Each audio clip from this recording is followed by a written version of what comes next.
everyone, it is me, your friendly neighbourhood Ash, here to spin some newsy webs on the insane things happening in this here film industry. It's now a week out of prime spooky season Halloween, and the worlds of the big and small screens haven't calmed down with the downright weird announcements. But where there's weird, there's me, so that's something. In the same week that some Garbage Pail Kids cards celebrating Stranger Things were released, and the first trailer for Andy Serkis's Jungle Book movie revealed some weird CGI and voice choices, there were big movements for huge comic book movie franchises, two of the biggest TV shows of the modern era, and the promise of wild, unbridled, fish-on-fish action. What? Yes. Please don't close the tab.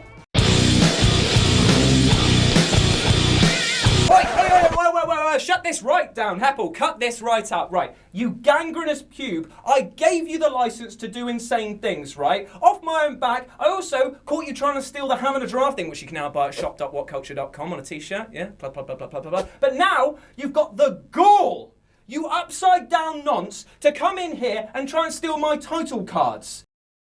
I'm gonna leave this room, but I'm gonna kick something on my way out. I wonder what it's gonna be. Oh, it's me! I'm a kicking madman!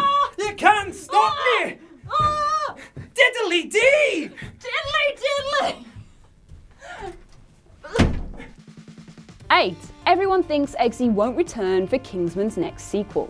Taron Egerton, or should we say Egerton, has set tongues flapping all over the internet, and particularly amongst Kingsman fans, by suggesting that he's not coming back for the next Kingsman sequel. He spoke to Yahoo whilst promoting Robin Hood to confirm just about as much. I'm not in the new Kingsman. That doesn't mean I won't ever be in a Kingsman ever again. I was with Matthew as little as a few days ago. I've got a missed call from him this morning. We're very much still in business together, it's just that his next journey in that universe doesn't involve me. Cue wailing and the collective gnashing of teeth from every corner, as if he's saying he's not going to be in Kingsman 3. Precious Eggman, surely this can't be true. How could a Kingsman sequel work without its lead? Well, that question doesn't need to be asked because Egerton is clearly talking about the Kingsman prequel rather than the third in the modern timeline, which he definitely will be back for. Don't believe everything you read on the internet, kids. Egg will be back and time machines exist. 7. Rick Grimes heads to the movies.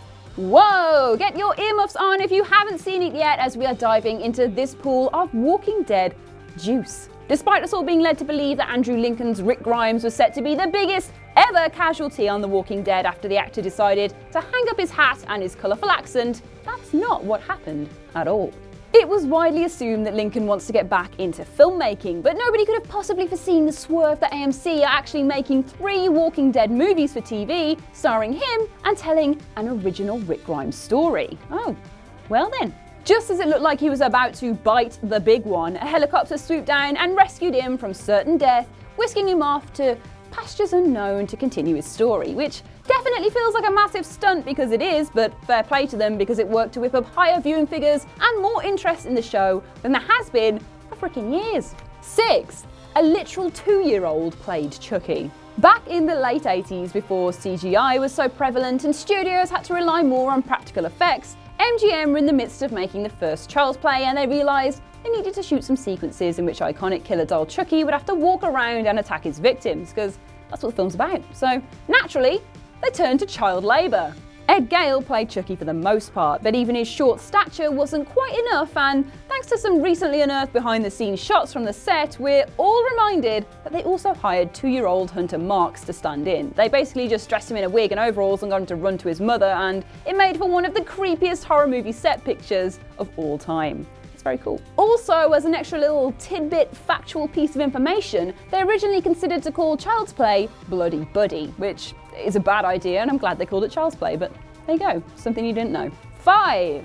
Bubbles, the movie. Hot on the trail of the news that Wyclef Jean's getting an animated musical of his early life, another musical icon which you might recognise is getting an animated Netflix film, and, of course, it's Michael Jackson. What? Michael Jackson's life definitely deserves a film treatment, even if it is unlikely that we get to see everything, and Netflix are the ones to get there first, thanks to Taika Waititi and Mark Gustafson's team up on a new stop-motion film. The medium is already a little odd, but what makes it even stranger and gets the confused John Travolta of the week is that it's called Bubbles and will chart Jackson's life and career from the perspective of his beloved pet chimp.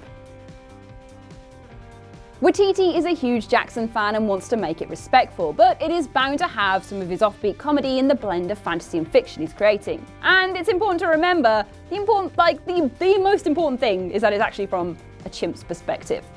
What's all this monkey business? 4. Why everyone has Grindelwald's name wrong. Years after Harry Potter was released, it turned out that Voldemort wasn't actually pronounced the way everyone thought it was, and the T was actually silent, so it was Voldemort.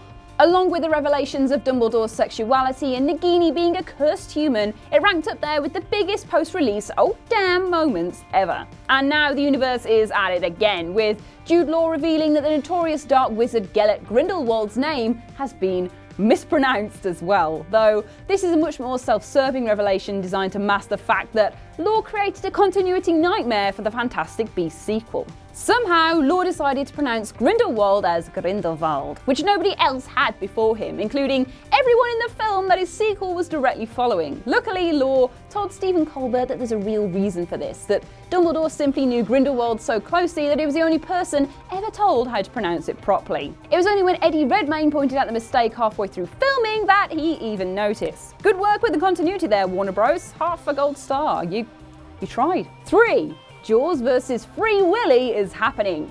Kind of. There's nothing a certain type of film fan, aka me, loves more than a schlocky shark horror movie. How else could you possibly explain the success of the Sharknado films or the myriad ridiculous Jaws clones that make Deep Blue Sea look like Citizen Kane? Someone's got to be watching them, again.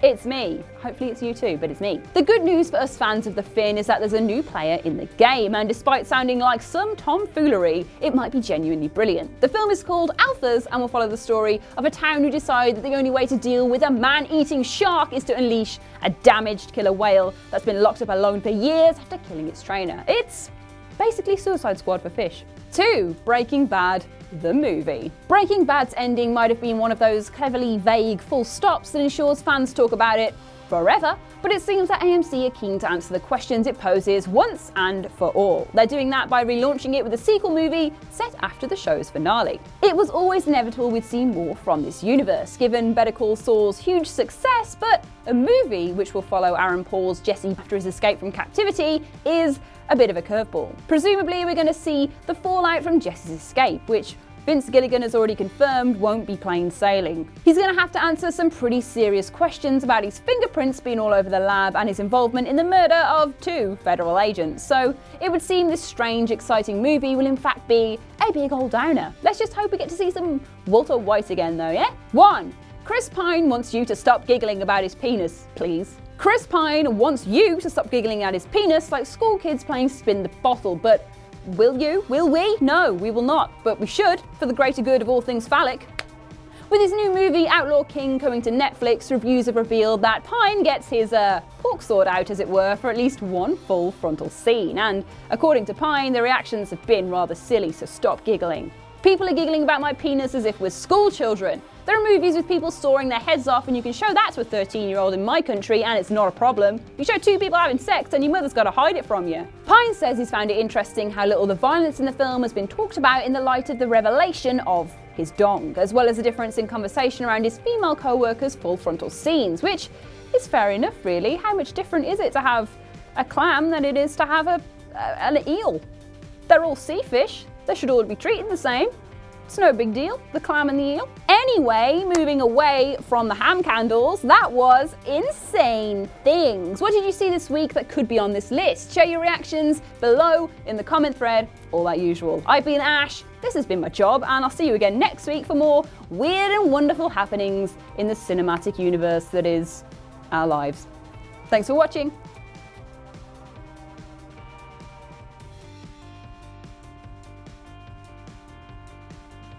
Did you know that What Culture also does a board game? It's true, we do. And you can purchase it at shop.whatculture. Who knows, I might even sign a copy or 2 to devalue them a little bit.